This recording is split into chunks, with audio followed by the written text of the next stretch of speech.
자, 끝으로 우리 강용환 전 국무총리실 비서관께서 언론 그리고 대중 선동 분야 이 부분 발표해 주시겠습니다. 우리 강용환 전 비서관의 경우는 제1기획에서 또 오랫동안 근무를 했었던 분이시기 때문에 이런 언론과 대중 선동 분야 이 부분 정리를 해주셨습니다. 박수 좀 부탁드리겠습니다.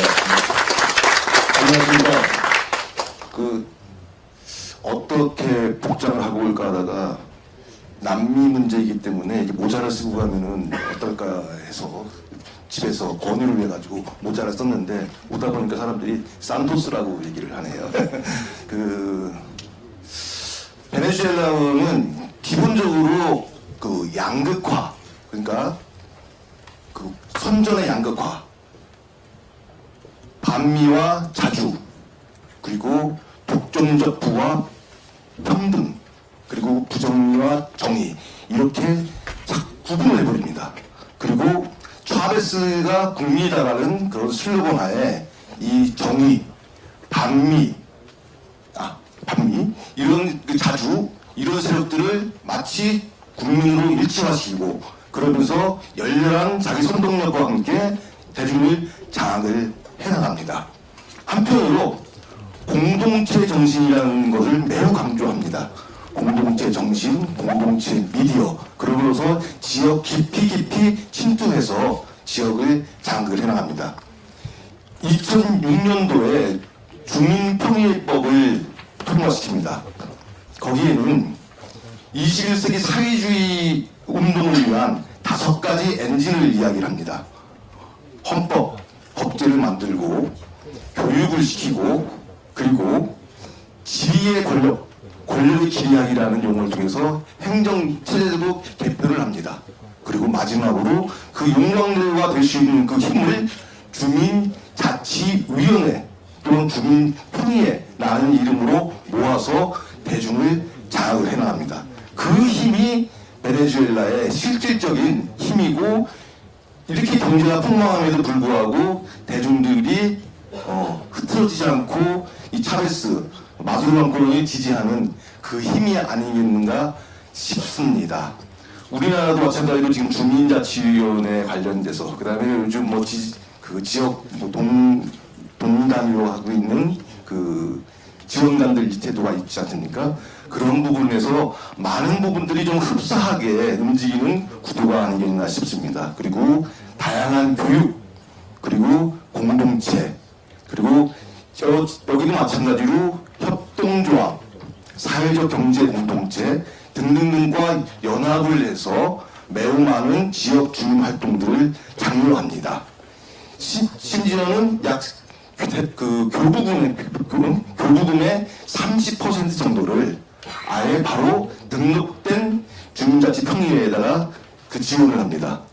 지자체를 통하지 않고 그런 정도로 주민과 권력이 일체화되는 그런 대중장악 전술을 활용을 합니다. 그런 속에서 다양한 슬로건을 만듭니다.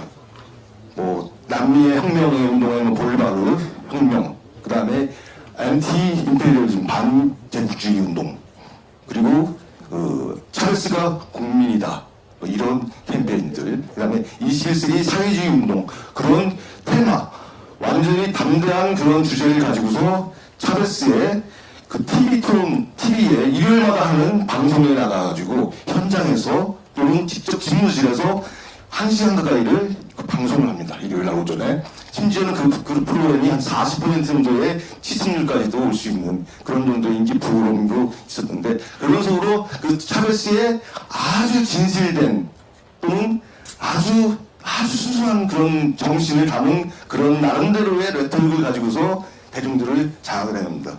그러다 보니 거대한 담론과 함께 어떤 감정적인 결속에 의해서 차베스는 하나씩 주민들을 장악하고 그 힘이 오늘날 베네수엘라를 정치적으로는 똘똘 뭉치게 하는 그런 힘이 되어지지 않았나 싶습니다.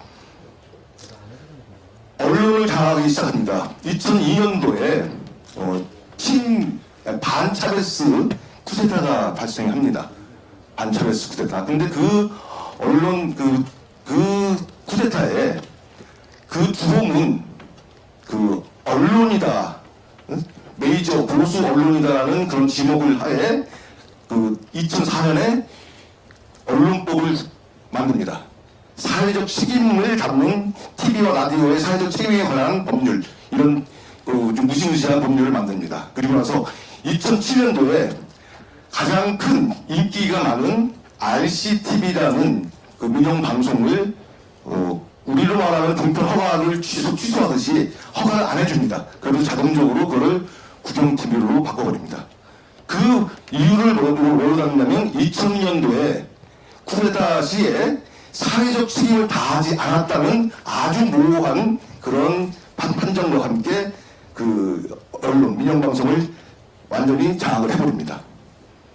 그리고 국립방송, 국영방송들을 많이 만듭니다. 원래는 TV가 1개, 라디오가 2개의 국영방송이 있는데 차베스가 쭉 하면서 4개의 TV 국영방송, 그 다음에 7개의 라디오 국영방송으로 해서 국영방송 체제를 강화시킵니다.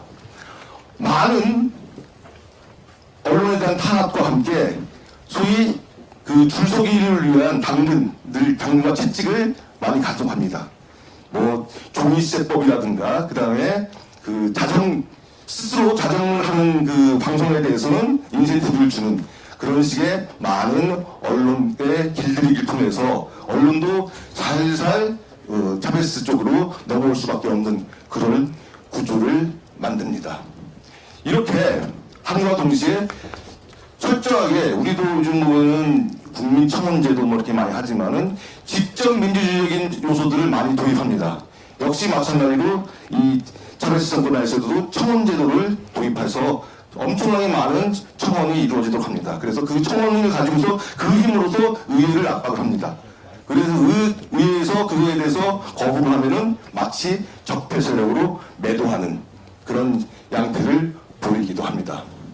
이런 식으로 직접 민주주의를 가장한 여러 가지 제도, 그리고 사회적 책임을 가장한 언론의 장악, 그리고 공동체 정신을 통한, 그리고 여러 가지 사회적 문제에 대한 아젠다를 통해서 주민을 장악하는 지역자치위원회, 지역통일의 활동, 이런 제도를 통해서 차베스는 오늘날 이렇게 막강한 베네수엘라의 그 권력체제를 완성하게 되는 그런 그 길을 가게 됩니다.